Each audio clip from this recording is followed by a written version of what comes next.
ஓம் ஸ்ரீ குருப்யோ நமः.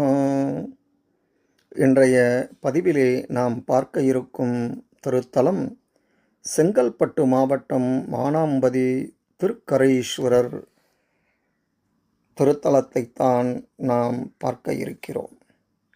கோபுரத்தை கடந்ததும் நம்மை வரவேற்கும் விதத்தில் குடிகொண்டிருக்கிறார் விநாயகப் பெருமான்.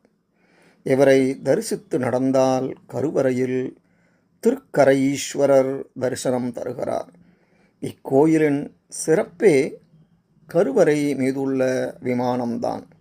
யானையின் பின்புறத்தைப் போல இருக்கும் இதற்கு கஜபிருஷ்டம் என்று பெயர்.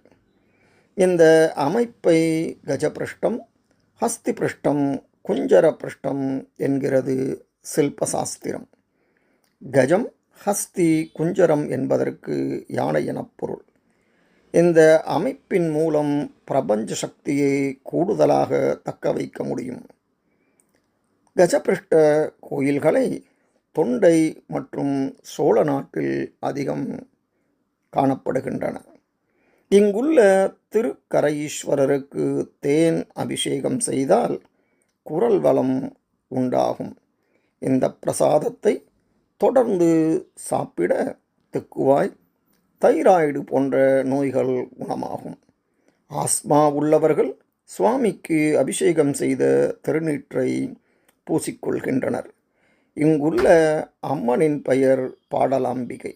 இக்கோயிலின் பின்புறம் உள்ள குளத்தில் 48 நாட்கள் நீராடி வழிபடுவோருக்கு தோல் நோய்கள் குணமாகும்.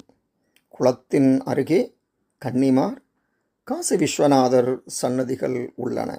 வேடுவர் வடிவில் இங்கு வந்து சிவனும் பார்வதியும் மான் ஒன்றின் மீது அம்பு தொடுத்ததால் இத்தலம் மான் அம்பு எய்திய பதி எனப்பட்டது.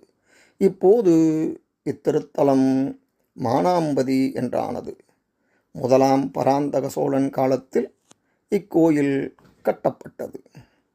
இந்த திருத்தலமானது திருக்கழுக்குன்றத்திலிருந்து திருப்போரூர் செல்லும் வழியிலே 9 கிலோமீட்டர் தொலைவில் அமைந்துள்ளது. நல்ல குரல் வளம் வேண்டும் என்பவரும் நல்ல சிறந்த பாடகராக ஆக வேண்டும் என்பவர்களும் இங்கு சென்று வழிபட்டால் உங்கள் விருப்பம் நிறைவேறும். அடுத்த பதிவிலே இன்னொரு திருத்தலத்துடன் உங்களை சந்திக்கிறேன். நன்றி, வணக்கம்.